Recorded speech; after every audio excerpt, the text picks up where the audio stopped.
2026 ခုနှစ်အတွက်ဒါ Super 4 CB 900နဲ့ဒါ CBR 904ဆိုင်ငယ်တွေထွက်လာပါပြီ။အရင်ဒါ parallel twin engine ကနေဝူတူတူလုံးလို့ရမယ်ဒါ inline 4 engine နဲ့ CBR 900R ဆိုင်ငယ်ဖြစ်ပါတယ်။မြန်မာနိုင်ငံမှာလူကြိုက်များတဲ့ဒါ 400cc engine နဲ့ဒါ Super 4ဆိုင်ငယ်ကလည်း2022ခုနှစ်မှာထုတ်လုပ်မှုရသွားပြီးနောက်ပိုင်းဒါအခု2025မှာ CB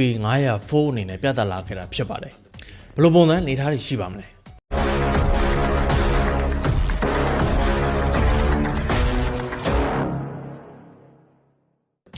တရုတ်နိုင်ငံဒါ CIMA ဆိုင်ကယ်ရှိုးမှာအခု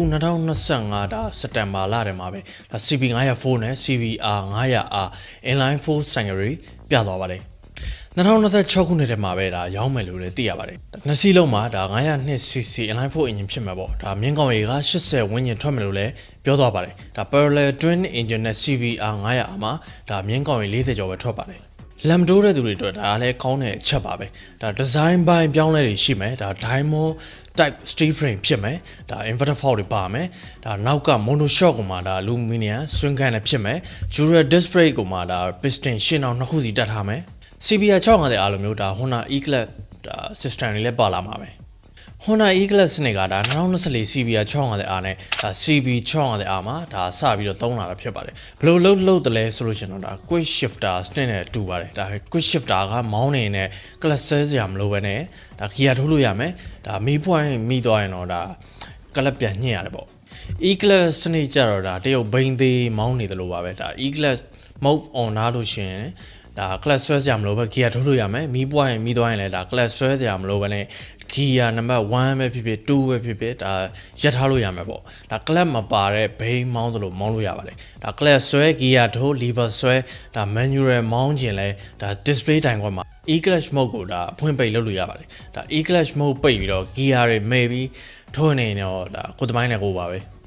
ဆိုင်ရဘင်းညွှန်မယ်ဆိုလို့ရှိရင်တော့ကိုမျိုးဝဲမော်တော်ဆိုင်ရှိုးရုံကိုတတိယလိုက်ပါစိတ်20ဝန်းကျင်ကနေပြီးတော့3400ဝန်းကျင်ဆိုင်ကမျိုးစုံရှိပြီးတော့ license ပါတဲ့ဆိုင်ကတွေဆိုတာဒါအဓိကထားရောင်းပေးပါတယ်ရန်ကုန်မှာသမော်ပြီးမြို့နယ် supply မှတ်တိုင်နဲ့16မှတ်တိုင်ညမှာရှိပြီးတော့မန္တလေးမြို့ချမ်းမြတ်သာဒီ58လမ်း130 A ကြားမှာ showroom ရှိပါတယ်အသေးသေးသိချင်စောစောမေးမြန်းနေတာရှိရင် comment မှာပြည့်စုံနှိမ့်ချပေးရပါတယ်အဲ့ဒီ E-Class စနစ်ကိုဒါ CBR 904နဲ့ CB 900SF မှာဒါထည့်ပေးလာပြီဖြစ်ပါတယ်အခုထည့်ပေးလာတာကတော့ဒါ second generation အနေနဲ့ပါအရင် E-Class စနစ်တက်ဒါပိုကောင်းမယ် smooth ပိုဖြစ်ပါမယ် CBR 904နဲ့ CB 900SF ဈေးကတော့ဒါမသိရသေးပါဘူးဒါ2026ဒါနှစ်စပိုင်းမှာဂျပန်နဲ့တရုတ်ဈေးကွက်မှာစပြီးတော့ရောက်မလို့လည်းသိရပါတယ်အရင် CBR 650R လို့စနစ်တွေပါလာတော့ဒါ 900cc engine မှာဒါ inline 4နဲ့မိုက်မယ်လို့ထင်ပါတယ်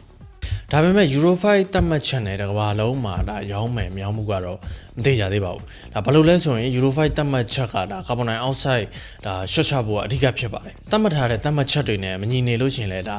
Euro မှာရောင်းဝင်မရှိပါဘူး1000cc နဲ့ထပ်မှသာဒါ inline 4 engine တွေကိုဒါ Euro 5နဲ့တင်သွင်းခွင့်ရှိပါတယ်အခု CBR 900ဒါ 4နဲ့ CB 900SF ကိုဒါ Euro 5သတ်မှတ်ချက်နဲ့ထုတ်ရင်ကာဗွန်ဒိုင်အောက်ဆိုက်ဒါထုတ်လွှတ်မှုရှော့ချဖို့ဒါသုံးရမယ်ပစ္စည်းအစိပ်ပိုင်းတွေကဒါ 1000cc engine super sport bike တွေနဲ့ဒါဈေးကတွတ်တူနေမှာဖြစ်ပါတယ်အဲဒါကြောင့် Yamaha R6 တို့အရင်ဒါ CB 400SF ဆိုင်ကယ်တွေကဒါထုတ်လွှတ်မှုရက်ခဲ့တာဖြစ်ပါတယ်ဒါထုတ်လို့မရဘူးလို့တော့မဟုတ်ပါဘူး CB 900SF နဲ့ဒါ CBR 904ကိုတော့ဒါဂျပန်ပြည်တွင်းနဲ့အာရှနီးတော့အရင်ဖြတ်မယ်လို့တော့ထင်ပါတယ်မိတ်ဆွေတို့အနေနဲ့ရောဒါ CBR 904နဲ့ဒါ CB 900SF ဆိုင်ငယ်နှစ်စီးကိုဒါဘယ်လိုမြင်ပါလဲဒါထွက်လာခွဲလို့ဒါဝယ်ပြမယ်ဆိုလို့ရှိရင်လည်းဒါဘယ်တစ်စီးကိုရွေးချယ်ပြမလဲဆိုတော့ comment မှာပြောပြကြပါဦးခင်ဗျဒီနေ့ဗီဒီယိုကတော့ဒီလောက်ပါပဲ